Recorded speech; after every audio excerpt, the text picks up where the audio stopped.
idealnya kita dalam membuat kebijakan itu semua harus dilandasi dengan adanya sebuah kajian. Kenapa? Karena pada saat kita mau membuat kebijakan itu tentunya kita harus mengukur dampak nanti ketika kita buat kebijakan itu apa. Ya, masyarakat yang terdampak siapa, lalu apa cost and benefit-nya, lalu apakah kebijakan ini akan efektif dan seterusnya. Nah, ini yang menjadi concern dari Badan Strategi Kebijakan di bawah kepemimpinan Pak Menteri.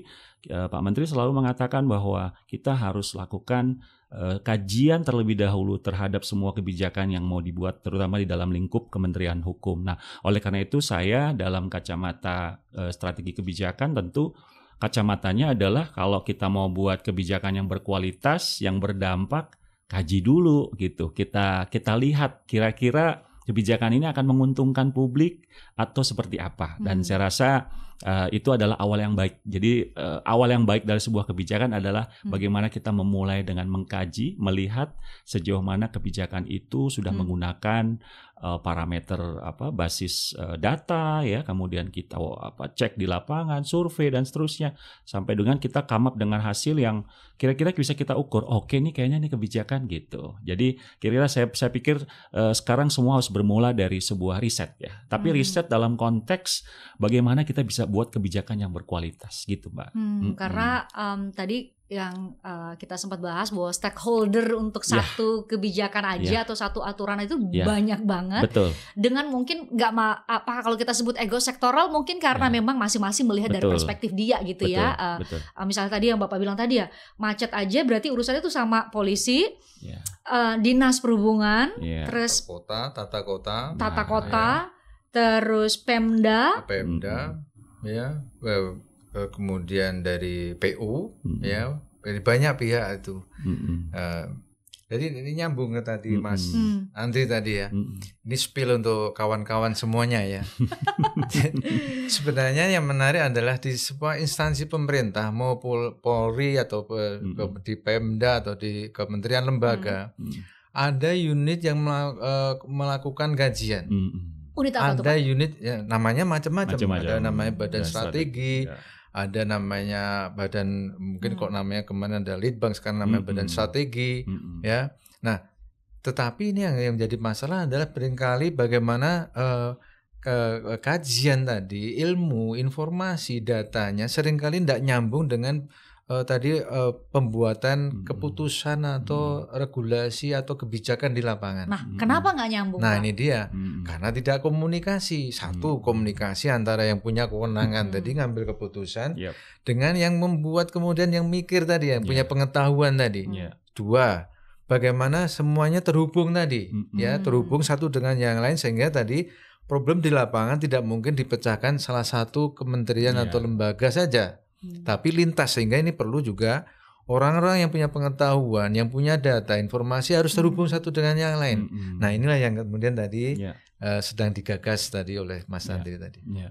Sudah digagas, bahkan sudah diluncurkan sebenarnya sama Pak Menteri Hukum 15 September 2025 ini. Betul. Jadi namanya Legal Policy Hub.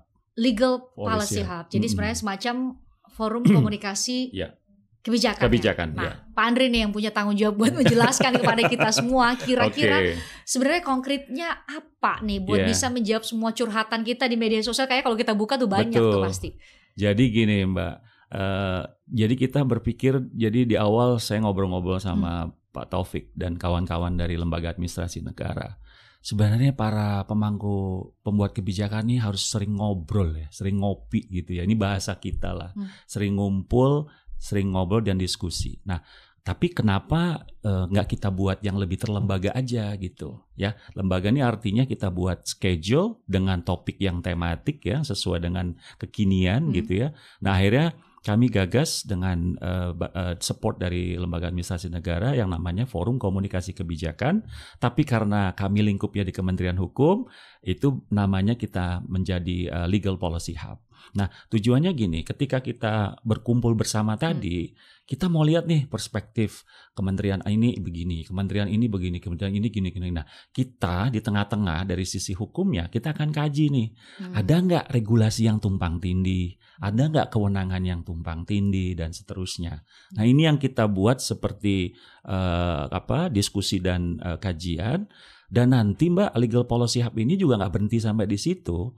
Hasil dari rekomendasi itu, forum ini kita akan sampaikan kepada Bapak Menteri Hukum, dan nanti Bapak Menteri Hukum bisa menyampaikannya kepada Menteri atau Kepala Lembaga terkait. Jadi ujung-ujungnya kita ingin menyentuh hati pembuat keputusan bahwa if we want to make a better policy, ya kita harus juga memulainya dari sebuah kajian dan diskusi antar pemangku kepentingan yang holistik, yang inklusif begitu. Termasuk apakah nggak hanya terbatas ke kementerian dan lembaga di tingkat pusat, tapi juga misalnya ke pemerintah daerah tingkat 1 maupun tingkat 2.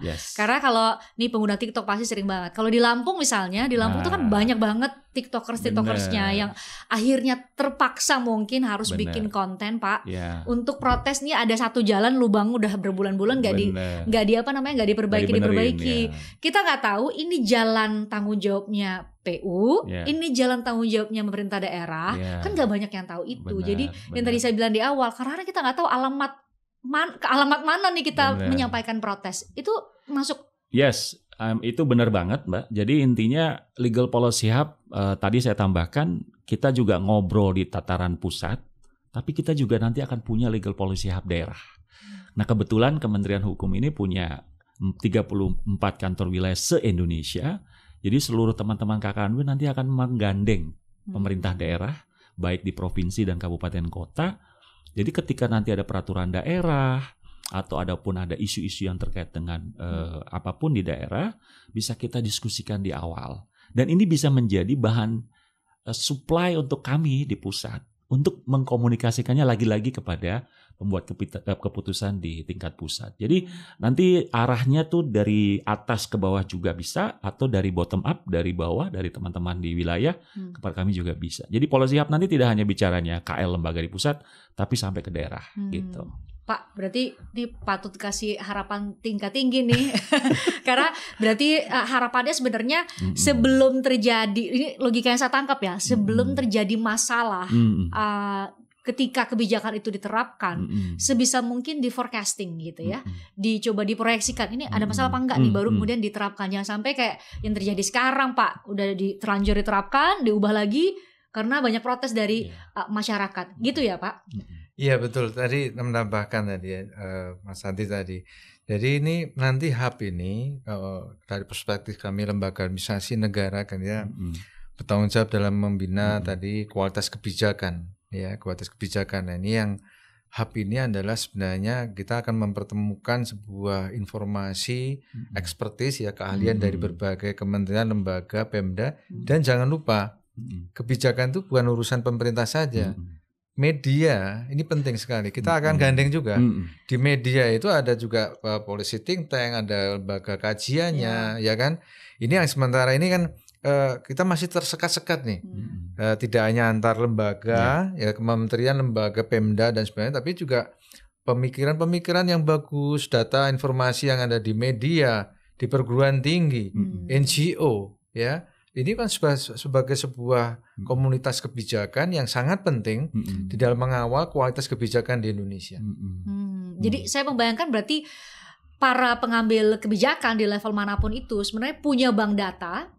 Bank fakta, ya, jadi nggak hanya data tapi fakta, dan juga pandangan akademik yang bisa dipertanggungjawabkan di lembaga ini, gitu ya? Ya. Jadi gini, saya menambahkan ya, Pak Taufik ya. Jadi kami percaya bahwa setiap kementerian, lembaga, pemerintah daerah, bahkan tadi yang disebutkan Pak Taufik, dimensi pentahelix kebijakan ya Pak Taufik ya, media, civil society, kemudian kawan-kawan akademisi, masyarakat sipil, itu semua punya data semua nih sebenarnya. Nah pemerintah kan selama ini mungkin punya versi A terhadap sebuah fakta ya. Nah, mungkin teman-teman media punya versi yang berbeda, masyarakat punya versi yang berbeda. Nah, ini mau kita coba sandingkan nih. Nah, kira-kira mana yang datanya yang lebih valid, yang lebih cocok. Dan esensi kebijakan kan sebenarnya inklusif. Kita harus kolaboratif dan inklusif, melibatkan semua pihak agar nanti betul-betul ketika diterapkan, karena ini akan semua tersentuh nih, semua aspek ini. Bukan hanya pemerintah, tapi semua elemen dalam masyarakat tadi. Jadi saya pikir tadi benar yang ditambahkan Pak Taufik, kita juga nggak hanya bicara di tataran pemerintah saja, tapi juga elemen penting dalam pilar demokrasi kita, masyarakat sipil, media, akademisi, dan seterusnya akan kita libatkan juga gitu.